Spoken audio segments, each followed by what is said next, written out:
And welcome back. We're very lucky to be joined, albeit virtually, by Laura Smith, who is going to talk to us about the new, Helen Chadwick and the exhibition that's currently on at the Hepworth Wakefield, where Laura is the Director of Collection and Exhibitions, having previously held curatorial positions at the Whitechapel Gallery and the Tate, amongst others. We're thrilled to have her here today, and so we'll hand straight over to you, Laura. Thank you very much.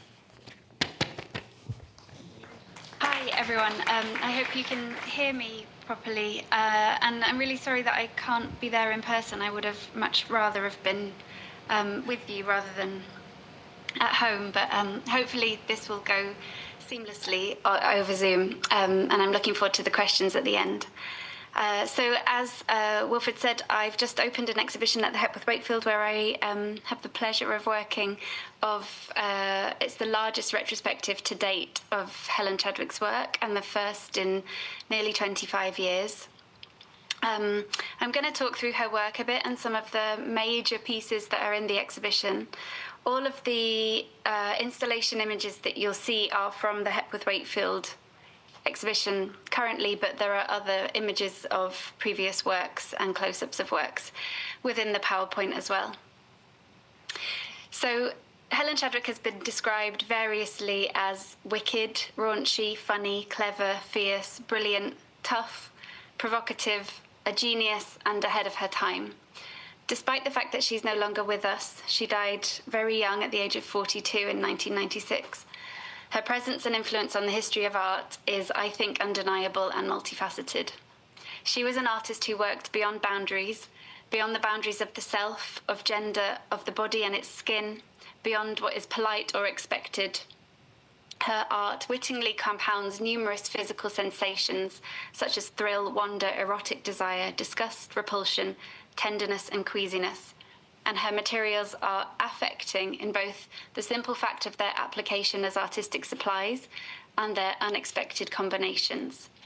She sought to multiply and sustain associations of bodily experience from sight to touch and from smell to taste. To these ends, she used flowers in abundance. She used orchids, bluebells, buttercups, dandelions, narcissi, tulips, roses, daisies, honeysuckle, and she used chocolate, fur, hair, bubble bath, bronze, blankets, mattresses, snow, milk, oysters, meat, window cleaner, engine oil, rotting vegetables, earthworms, pig's intestines, animal carcasses, urine, and the cells and the form of her own body. Chadwick made sculptures, installations, photography, performances, lightboxes, and prints, working across the genres of portraiture, still life, and landscape. She approached these artistic categories with the same disregard for their established hierarchies as she did any hierarchies of medium. Her art was mischievously unruly and luxuriously disruptive.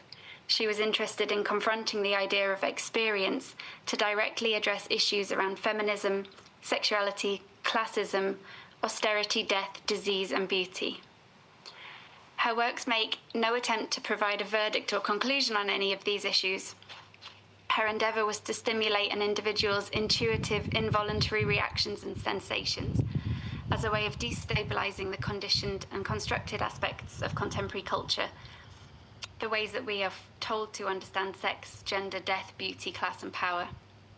As Chadwick's friend, the writer and art historian Marina Warner comments, she wanted to reorientate the tradition of aesthetics in order to shape a better fit between representation, sensation and knowledge.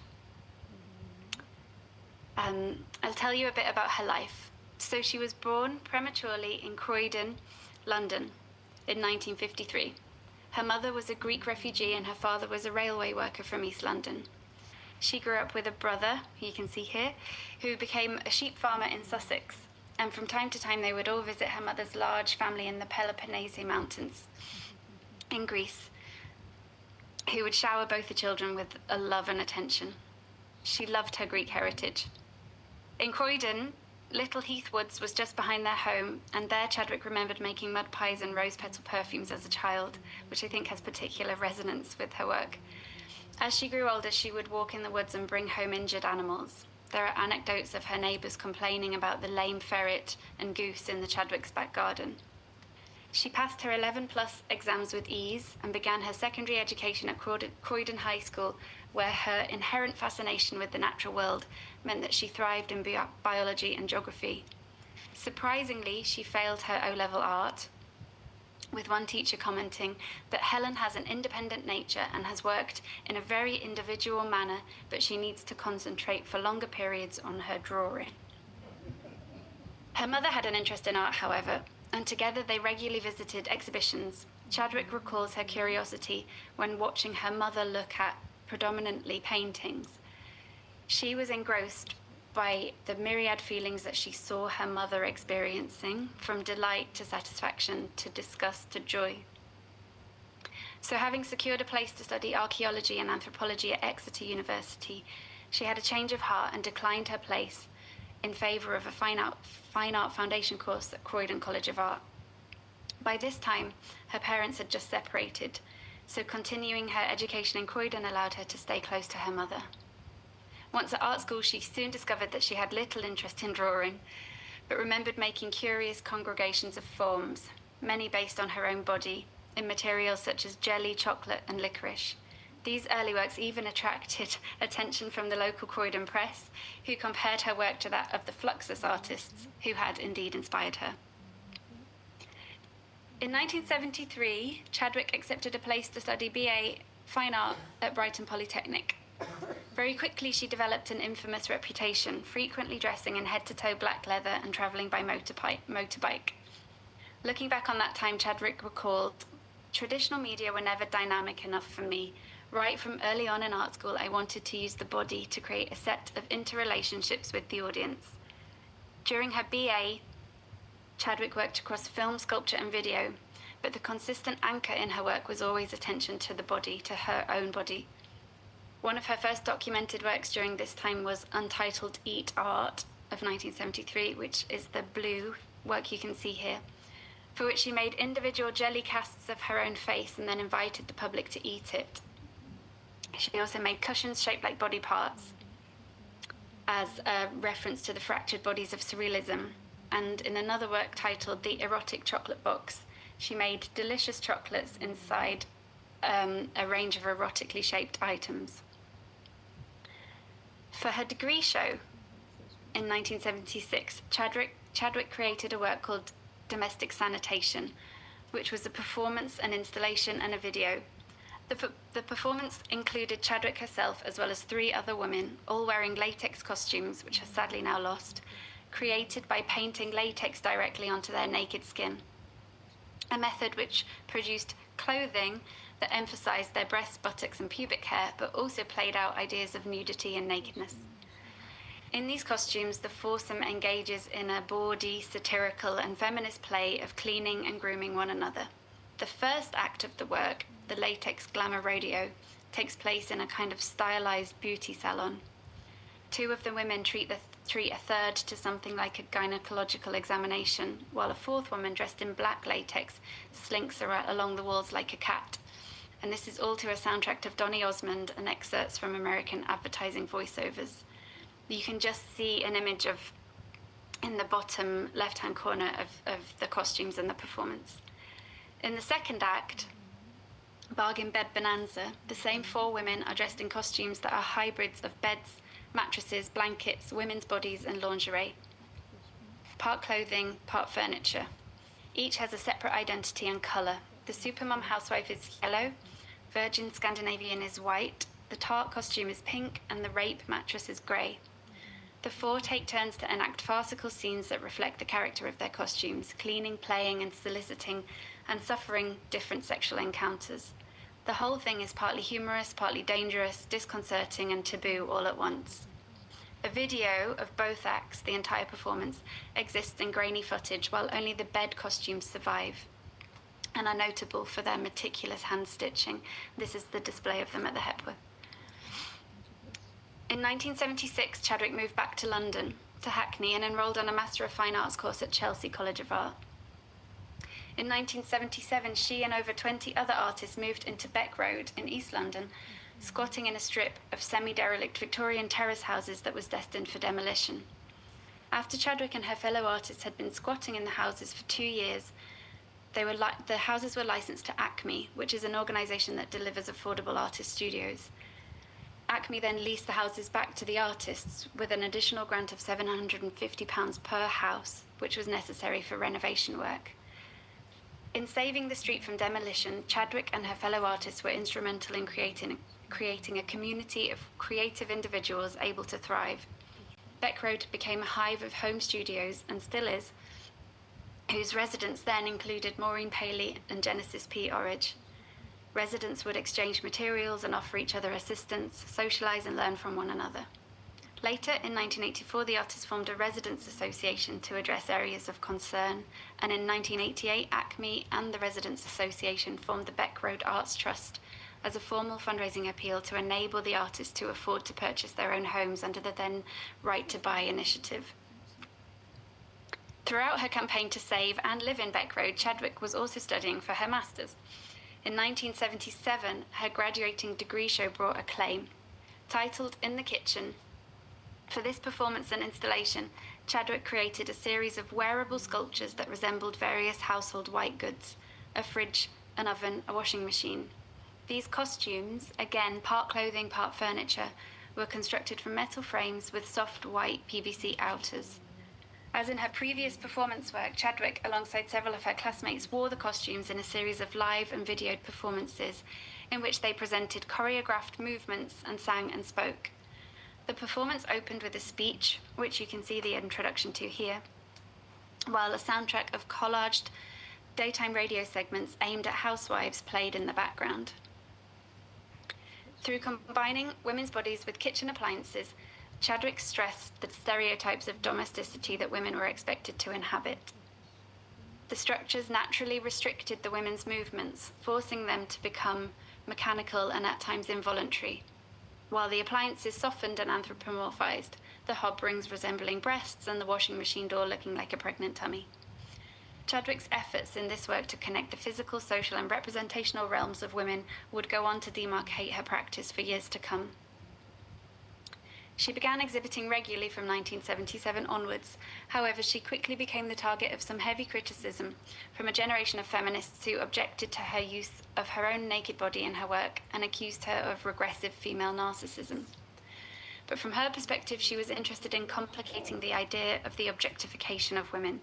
She said, "I was looking at a vocabulary for desire where I was the subject and the object and the author.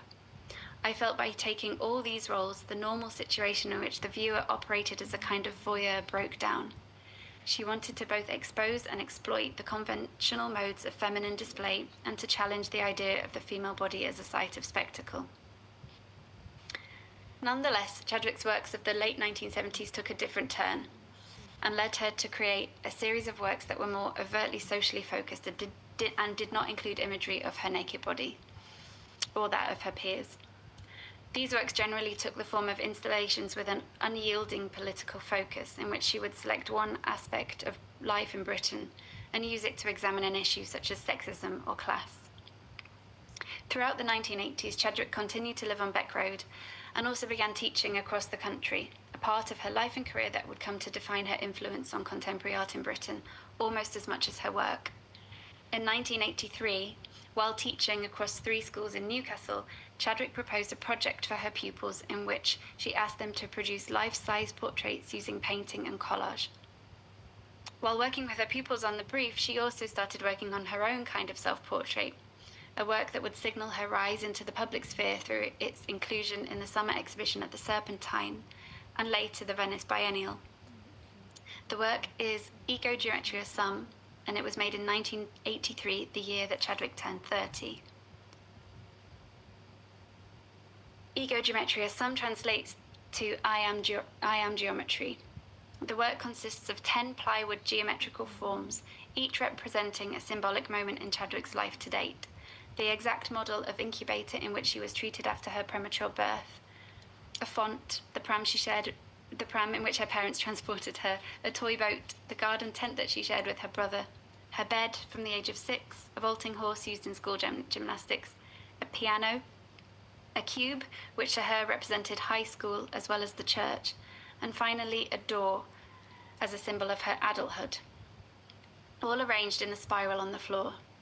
In the notes in Chadwick's archive, she describes the 10 forms as objects that A, contained me, B, reorientated me, and C, moulded or shaped me. The size of the sculptures reflects the exact mass of her body at each applicable age, and their surfaces are adorned with black and white images of Chadwick's naked body interacting with the objects that the sculptures represent. Her fingers flicker on the keys of the piano, her arm Sorry, I've lost my place. Her fingers flicker on the keys of the piano. Her arm reaches to write her name across the blackboard on the cube. She squeezes a diminished form of herself into the tiny incubator or around the rocking form of her pram, and she straddles the gymnastics horse. Other significant elements, bows, toys, childhood shoes, musical instruments formed from specific moments in her life also feature in these highly personal, though frequently collective experiences. In order to make these images appear embedded in the plywood surfaces of the sculptures, Chadwick also developed a new technique, one through much trial and error, in which she first painted photographic emulsion onto the wood and then exposed it to her monochromatic images, heating it gently with a collection of hair dryers to achieve the exact effect that she wanted. This was a period of evolution in Chadwick's practice, marking a transition from her previous explicitly feminist work towards a more poetic and autobiographical application of imagery, as well as a return to using her own body as a self, as a material to be examined, reappropriated, and explored. In Geometria Sum, she sought to poke about in the dimly charted corners of the id, where sex drive, childhood memory, sense of place, the appetite for security, fear of dying, and a host of other subcutaneous human motor forces squelch around the subconscious like mud wrestlers. That's a quote from her. The form of each sculpture refers to the next within the geometric pattern of a spiral. In the shape of the installation, Chadwick sought to represent the notion of evolution, as well as to give the complicated and irrational processes of memory, growth, and change a sense of structure. To follow, in a profound act of re-representation, Chadwick created a sister work to Ego Geometria Sum titled The Labours. Here she photographed herself again, posing naked with the already photographically printed sculptures, lifting, examining, and holding each form with what looks like Herculean strength. In these images, Chadwick also appears to be trying to re-enter some of the sculptures, to climb inside their forms, just as in previous works in which she was very much inhabiting her textile sculptures as costumes. Now it feels like she's trying to re-enter her past as a way of puzzling it out. The title of The Labours, the photographs, refers to the Greek myth, the 12 Labours of Hercules, in which the Greek demigod was ordered to perform 12 perilous tasks as a penance for a treacherous crime. Hercules' labours are traditionally thought of as requiring great strength and courage, although a feminist reinterpretation of them might recognise the foundational patriarchal performativity of solving problems through murder, theft, and destruction. In Chadwick's labours, she elevates and scrutinises her past self, and in so doing suggests that the effort to continue evolving, reconciling, and reconstructing the self as we grow requires strength and courage. Chadwick's reference to classical Greeks in this work alludes to her Greek heritage, but moreover her depiction of physical strength in lifting her own sculptures is reminiscent of the Karatides, the 6 female statues that support the roof of the temple dedicated to Athena, goddess of wisdom, in the Acropolis in Athens. In 1985, Chadwick took up a teaching post in London at Goldsmiths College of Art, where she taught until her death in 1996. At the same time, she also taught across Chelsea College of Art, Central St Martin's, and the Royal College of Art. Across these posts, she taught a significant group of artists, including Tracy Emin, Sarah Lucas, Annie Galaccio, Fiona Ray, Damien Hirst, Angus Fairhurst, and Angela Bullock. As a result, Chadwick's impact on the British art scene as both an artist and a teacher throughout the 1980s and 90s helped pave the way for the next generation, specifically the group that would become known as the Young British Artists, the YBAs. In 1986, she opened her first major solo exhibition titled Of Mutability at the ICA in London. This exhibition explored the natural order of life, death, and regeneration. It toured several institutions across England, Scotland, and Switzerland, and in 1987 resulted in Chadwick being the first woman to be nominated for the Turner Prize. For the exhibition, Chadwick took inspiration from the ceremonial character of the ICA's upper gallery's neoclassical architecture to create an installation that consisted of a number of autonomous but connected artworks. The largest of these was the Oval Court, which you can see here, consisting of a low ovoid-shaped platform on which she placed a 12-part collage of cyan-toned photocopies of her own naked body, posed, swimming and frolicking amidst a fantasia of photocopied images of animals, plants, botanicals, drapery, fruit, ribbons, and ornaments, all swirling around her. The result is a deep aquamarine pool, within which Chadwick's body appears 12 times. The 12 figures, according to the artist's notes, represent, this is a quote, the 12 gates to paradise, the 12 paths to self-knowledge through power and love, where she will, quote, achieve oneness with all living things. Sitting on top of the platform are 5 large gold spheres, suggesting the touch of 5 divine fingers, while on the surrounding walls hang images of twisting barley sugar columns, created from direct drawings of the Baroque columns from the Balcadinio of St. Peter's Basilica in Vatican City that reach down to the floor, atop which are images of Chadwick's own face, weeping and crying, the tears falling down the columns into the pool below, as she commented, "Art, like crying, is an act of self-repair." The Oval Court was made entirely with a Xerox machine, which Chadwick received as sponsorship from Xerox themselves. Chadwick claimed to enjoy the photocopier as a medium, describing it as extraordinarily direct and efficient. She also liked that there was no conscious framing of the image. She described this work as a stitching together of so many different references, ultimately postmodern, a kind of bowerbird theft of facets from everywhere, from architecture, from painting. She recalled that she was heavily influenced by the Rococo and Baroque eras during the creation of this work. She visited churches, palaces, cathedrals, and citadels from this era during her research, flipping their highly detailed and heavenly ceiling paintings upside down and pulling them down onto the ground into an earthly realm of desire. She also took her facial expressions and the poses of her body directly from paintings and sculpture from this period, such as Fragonard's The Raised Chemise on the left and Boucher's The Brunette on the right. The work has a deeply sensual quality. It appears as an earthly paradise occupied by an unashamed Eve. Each of Chadwick's 12 poses deals with a different sensation, stimulated, for example, through kissing, licking, playing, and several of the accoutrements floating around the pool, a noose, an axe, a hood, lend a sadomasochistic edge. As Marina Warner again describes, we see the artist as the one who leaps and gluts and feels and gorges and makes herself over to pleasure in a deliberately provocative display of the female nude.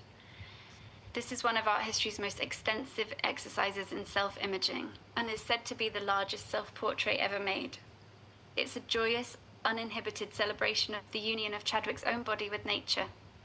However, once again she faced considerable hostility due to her use of nudity, and this time was even accused by the Daily Mail of encouraging rape. In response to this criticism, Chadwick began to question the use of her own body in her art once more, stating that, "I made a conscious decision in 1988 not to represent my own body. It immediately declares female gender and I want to be more deft." The Oval Court is therefore the last work made by Chadwick to use her own body as an image. Her work still surveyed the notion of the self and indeed the body as a material for the years to come, but through more indirect methods. The second room of Mutability housed Carcass, a huge 2-metre-high glass cuboid tower into which Chadwick poured the food waste of her neighbours on Beck Road, regularly topping it up over the course of the exhibition.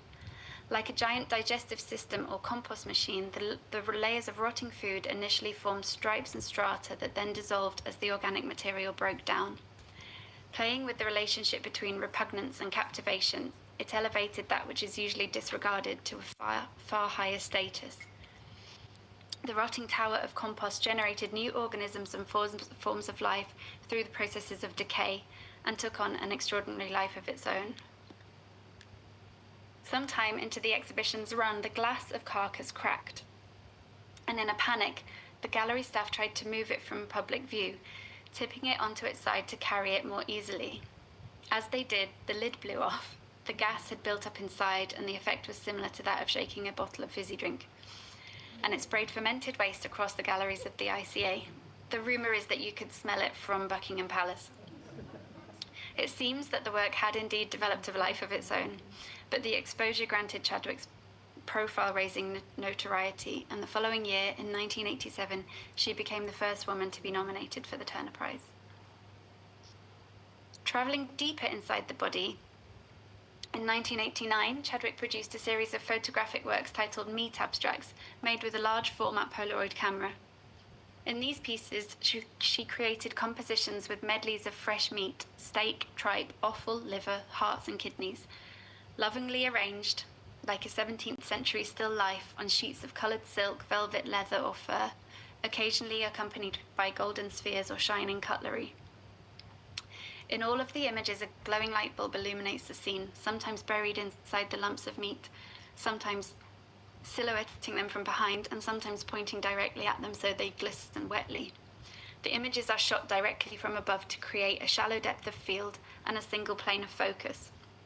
The resultant works resemble the sort of images associated with luxury fashion accessories, bags, jewellery, scarves, etc.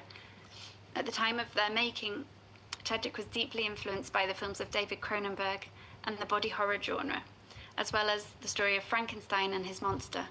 She was keen to find a way of reanimating the inanimate, to bring the meat to life with electricity and light, but in a way that she thought would be beautiful, sexy even.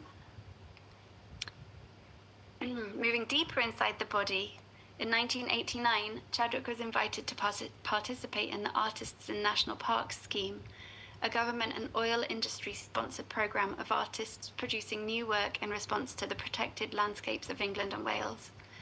Undertaking a placement in the Pembrokeshire National Park in West Wales, Chadwick used her time to examine the relationship between the natural landscape and human beings, thinking about this from the perspective of host and virus, and exploring the crossover between ecological pollution and human sickness. As she said, "We have become a viral condition on the landscape." For Chadwick, the coastline represented the uncertainty of boundaries between land and sea, between body and disease, and between individual and society. Deeply affected by the trauma of the AIDS crisis during the 1980s, Chadwick's viral landscapes make visible the anxieties of her time. Her coastal landscapes could be interpreted as metaphors for the body as a site with frontiers, ingresses, and openings, which may be vulnerable to infection and disease. The works consist of there are 5 of them, panoramic photographs of coastlines in Pembrokeshire, which Chadwick then printed onto huge horizontal canvases. She then took these canvases into the coast and submerged them in the waves along with coloured pigments, allowing the sea to engage in the painting process as the movement of the water distributed and settled the colour. This is a contact sheet of images of her making them. She then re-photographed the sea-painted canvases, and on top of these images she printed photomicrographs of the cells of her own body, her blood, her ear, her mouth, her cervix and her urine. The format of the 5 resulting works was very deliberately made to echo the shape of a microscope slide. Through fusing nature and the body in a simultaneous depiction of interior and exterior, she pulls the metaphor of virus and host onto a comparison between the individual and the world. The work speaks on an immediate level to the angst of the time and the torment that AIDS had wrought, but it also speaks on an allegorical level to the responsibilities of the subject within the world, both natural and cultural. In 1993, the Serpentine agreed to give Chadwick a major solo exhibition, to open in the summer of 1994. The exhibition, titled Aluvia, skyrocketed Chadwick's public profile, receiving critical acclaim and huge amounts of press coverage, and breaking the Serpentine's visitor record at 54,000 across its 6-week run. Aluvia contained several of Chadwick's most seminal works, from her hermaphroditic piss flowers, which we can see here, to the sickly sweet cacao. Responding to the serpentine's surrounding environment, Aluvia was conceived as a garden, consisting of flowers, the piss flowers and the wreaths to pleasure, which I'll show in a minute, and a fountain, cacao, as well as some other works such as viral landscapes and meat abstracts. Piss Flowers is arguably now Chadwick's most famous work.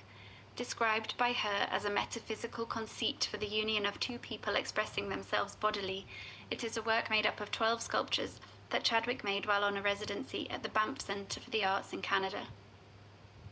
During their stay, she and her husband, David Notarius, travelled into the Rocky Mountains with a large flower-shaped cookie-cutter mould made out of sheet metal. She and Notarius would densely pack mounds of snow before inserting the mould into the mound and taking turns to piss into it, Chadwick squatting to pee in one central place, and Notarius spraying his urine into and onto the entire mould. They then poured liquid plaster into the cavities, which was in turn cast in bronze, enamelled white and inverted so that the shapes and forms made by the hot urine rose into the air, creating a garden of gleaming stalactites and spread petals. Each flower has a flat surface with one central pilaster surrounded by bumpy, uneven petals. The whole thing was then mounted onto a base shaped like a hyacinth bulb. These works are a result of Chadwick's physical contact with a specific location. The process is indexical, a direct imprint of her own body and Notarius's, exactly the same as photocopying her own naked form.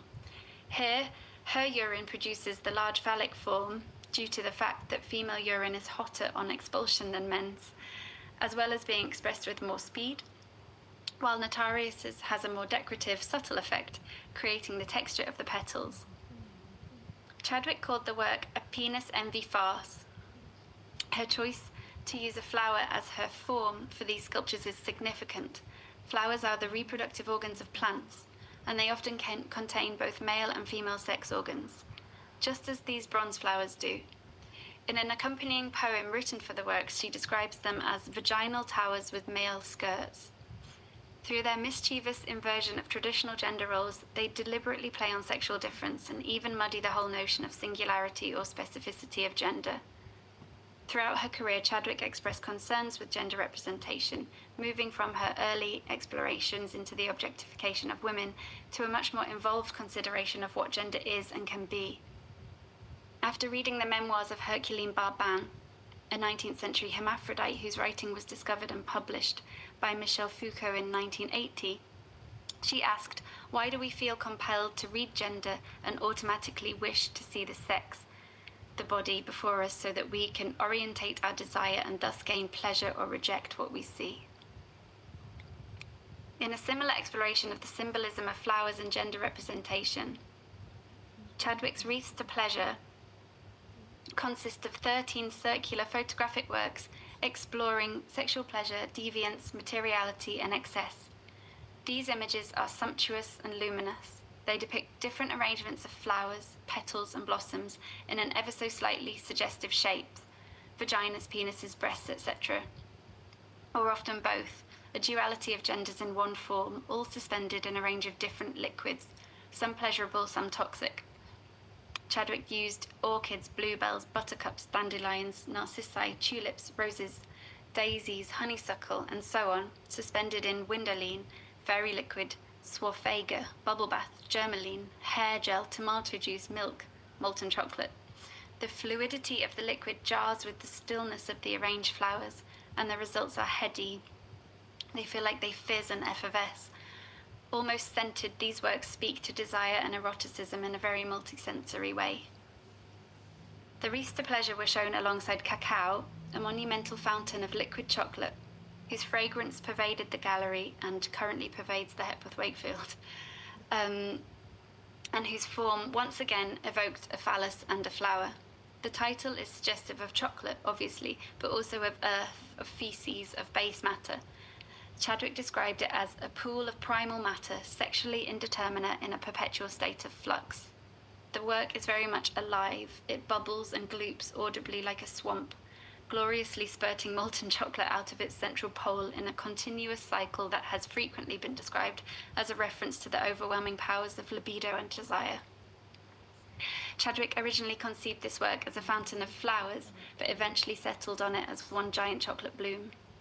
Sensory and immersive, the work sparks a joy that is quickly drowned out by the nausea of excess as the sickly sweet chocolate becomes overpowering, inducing feelings of indulgence, greediness, and other decadent inclinations.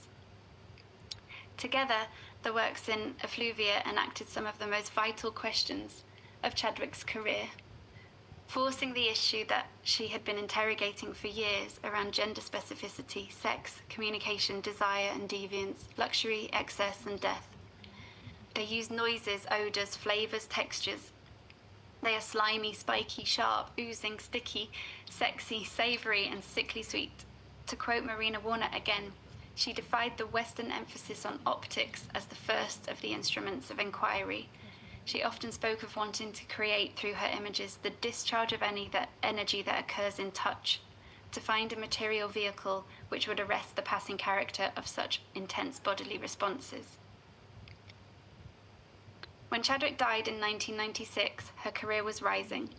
Her solo exhibition at the Museum of Modern Art in New York led to invitations for 10 exhibitions around the world. She was excitedly working on a residency in the assisted conception unit at King's College Hospital, photographing IVF embryos that had been rejected for implantation, in an attempt to create a new work from this most delicate and sensitive subject matter, and to truly explore the interstice between life, death, and medical technology.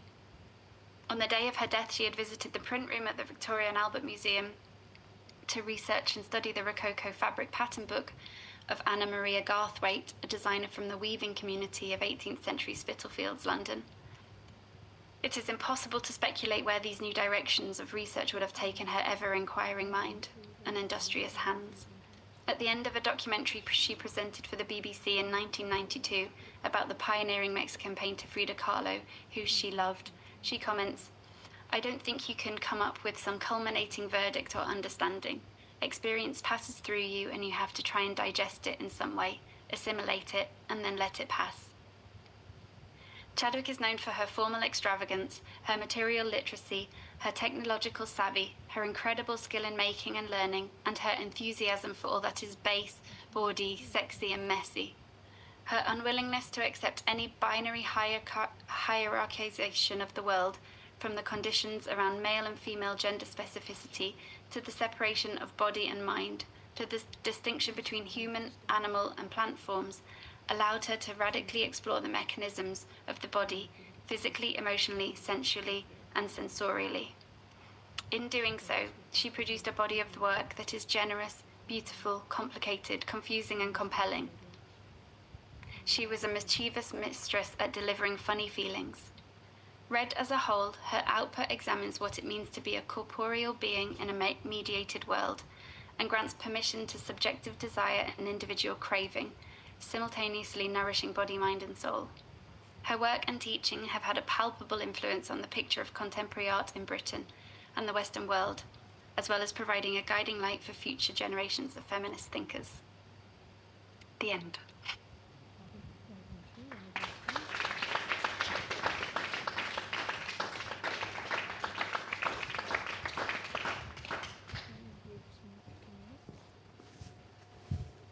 Laura, thank you so much. That was really, really wonderful.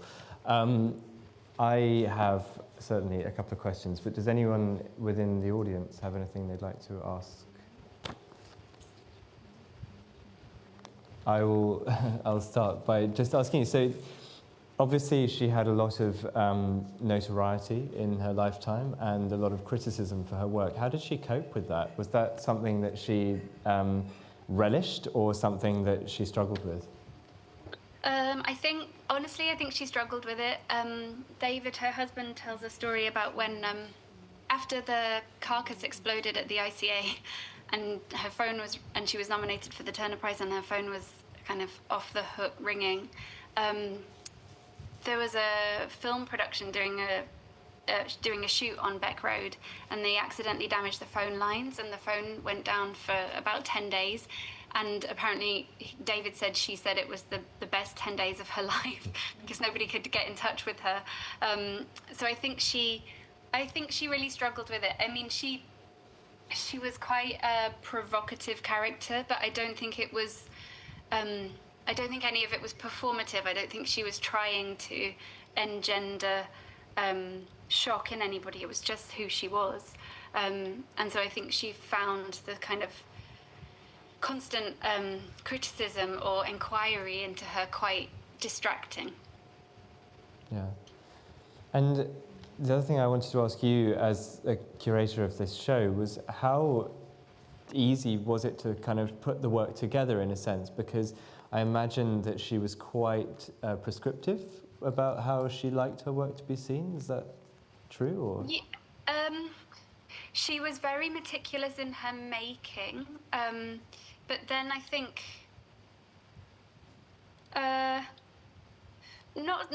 really not so much. And I mean, I tried really hard to. So for Geometria Sum, for example, when she first installed it in 1983 in the spiral, she had it with those pink curtains and the photographs displayed within the pink curtains, and then when she presented it at the Venice Biennial, she did it that way again.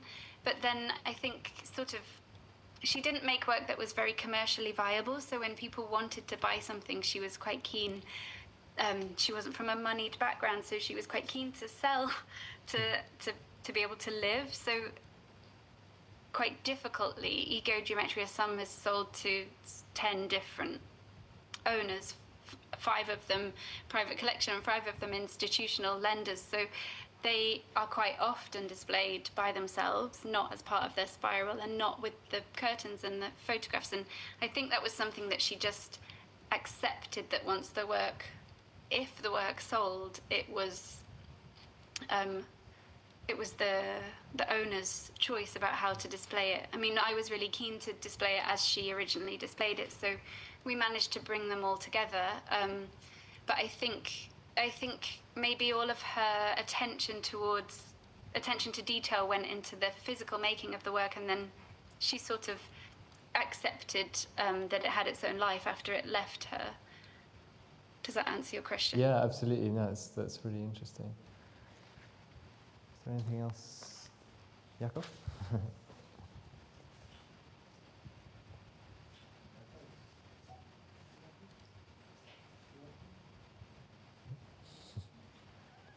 Hi. Great. Thanks, Laura. That was fantastic. This is more of an observation, or maybe a question. It feels like her work is incredibly timely, and it's great that the exhibition is happening, especially regarding, the kind of polarities, etc., that we're all pushed towards, and her sense of nuance and complexity, etc. I wonder if you have a kind of an idea of what and how she might go about today, or if there are other themes, that are more prescient today that she would kind of involve herself with. Sorry, it's a bit of a nebulous kind of. No, it's really fascinating, and it's kind of something that's been heartbreaking to me in researching her for the last 5 years. Thinking, so the show at the Hepworth Wakefield fills 4 galleries, which is our sort of the space that we would give to any retrospective. But the work is only from 17 years, and that includes her BA degree show, and we would never usually include an artist's BA degree show, but it's such an incredible work, it would be crazy not to. But I guess my point is 17 years worth of work fills 4 galleries, and she died 30 years ago, so who knows how much work. She was so prolific and so dedicated to making that it's kind of incredible and heartbreaking at the same time to think about what she might have produced in the last 30 years. When she died, I think, as I said, she was doing a residency at King's Hospital looking at rejected IVF embryos, and I think that was something that she found really exciting. And she started creating, there's a work that belongs to Tate that they unfortunately didn't lend to our show because it's on display at Tate Modern at the moment. It's called Nebula, and it's like it's almost like a design for a necklace. is huge. I mean, it's like 6 meters by 4 meters, but it's light box works, photographic light boxes with images of embryos interspersed with images of dried flowers or dying flowers, like the head of a dandelion. And it's sort of in this kind of constellation that would be like beads of a necklace. And it's just absolutely beautiful, like exquisite. I think she may have continued for a while working in that vein. I've also, I mean, this is totally hypothetical, but I would really love to think about her returning to her own body again. I think the criticism she received in the late 80s after the Oval Court was so unfair and so brutal that it sort of, she retreated literally inside herself to her urine and her cells. But I think maybe like 10, 15, 20 years later, she might have found some newfound freedom to look at her body again. And I'm fairly sure she would have been totally engaged in conversations around trans rights and gender fluidity. I mean, she was engaged in them in the 90s before anybody else was, so I think she would have sort of led an artistic interrogation into that now. Does that? I mean, it's all happy imagining and sad at the same time.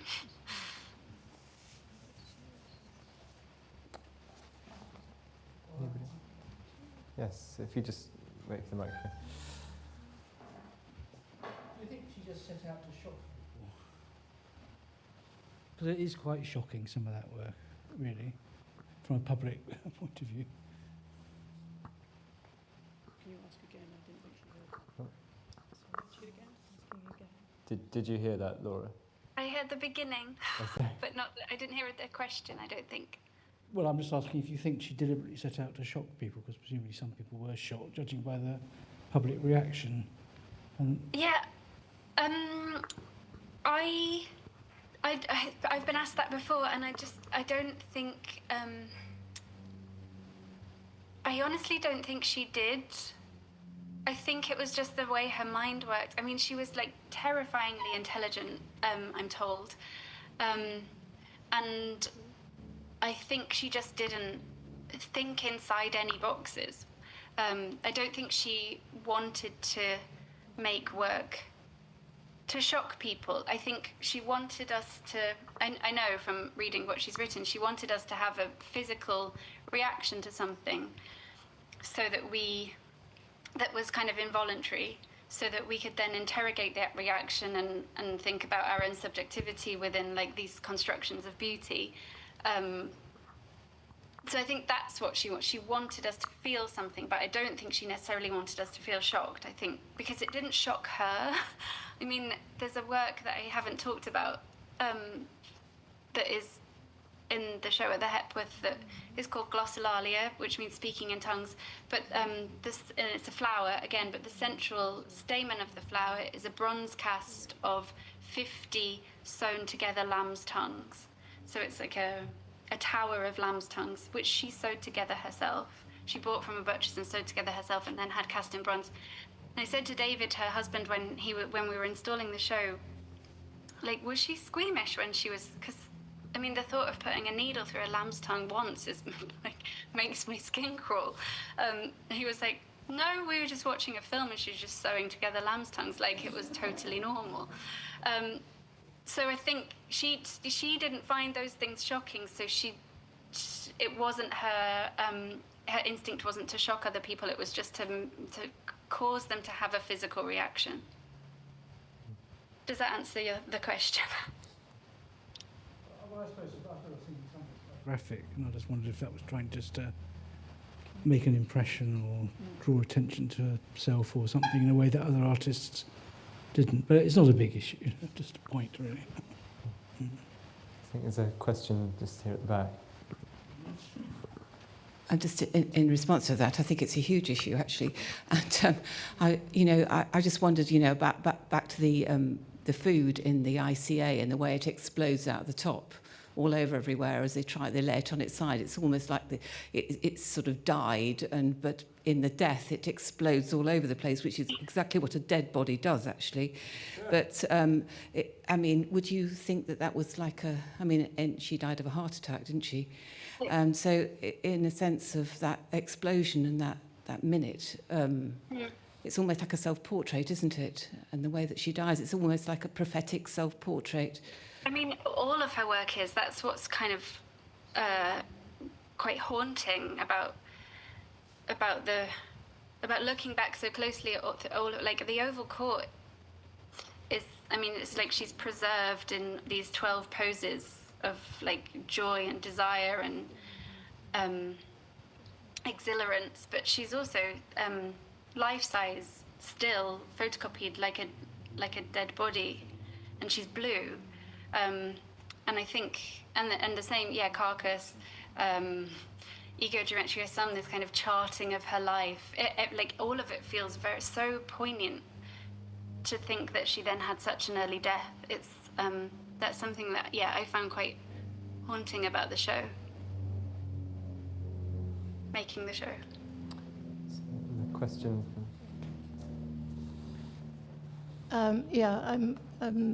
She was a legend of her time, most certainly.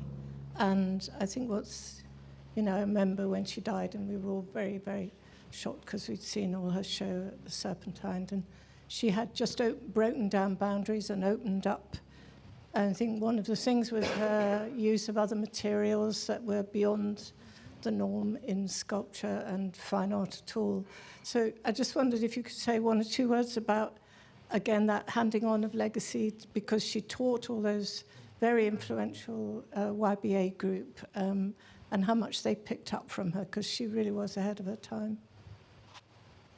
Yeah, I think that influence is really undeniable, and I think I've said it before, and I stand by it. I don't think contemporary art in Britain would look the same as it does today without her. I don't think the YBAs would have had the kind of force behind them to be, I mean, they were deliberately shocking, to be so provocative without her support and encouragement. I think you can see the trace of her really directly in Damien Hirst and in Sarah Lucas, and different facets of her, like in Sarah and in Damien and in Tracy. Apparently she taught Tracy Emin to sew, and she was the reason why she was on the interview panel when Tracy was originally not accepted into the RCA, and Helen fought for Tracy to have a place. So I think that that influence is kind of undeniable. But at the same time, I've spoken to so many, because I'm teaching at like 4 of London's biggest art schools from the mid-80s to the mid-90s. I think it can't not have an affect. And most artists of that generation that I speak to remember her or were taught by her, or at least had one visiting lecture session with her, and all speak so fondly of how incredible she was. I mean, we did a show a couple of years ago with Andrew Cranston, the Scottish painter, who is wonderful, figurative painter, and I told him I was working on this Helen Chadwick show, and he said, "Oh, she taught me when I was RCA painting." And she was the best teacher I ever had. And the sort of the incongruity of Helen Chadwick and Andrew Cranston kind of blew my mind. And he said she just encouraged me to make what I wanted to make. She knew I was a figurative painter. I was never going to be putting a shark in formaldehyde, but she just gave me the freedom to just be a figurative painter and to really pursue that, and he was really grateful for that. So yeah, I think even when the influence is not like visibly direct, I think just the support she gave her students has impacted so many careers.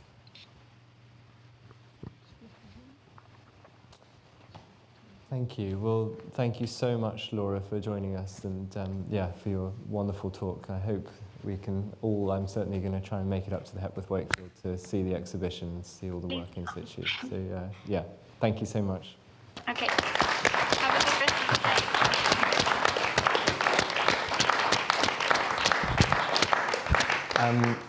And we're actually running rather behind schedule. So we'll, if you don't mind, move straight on to our final speaker, who is, wait, sorry? Yeah, who is just coming.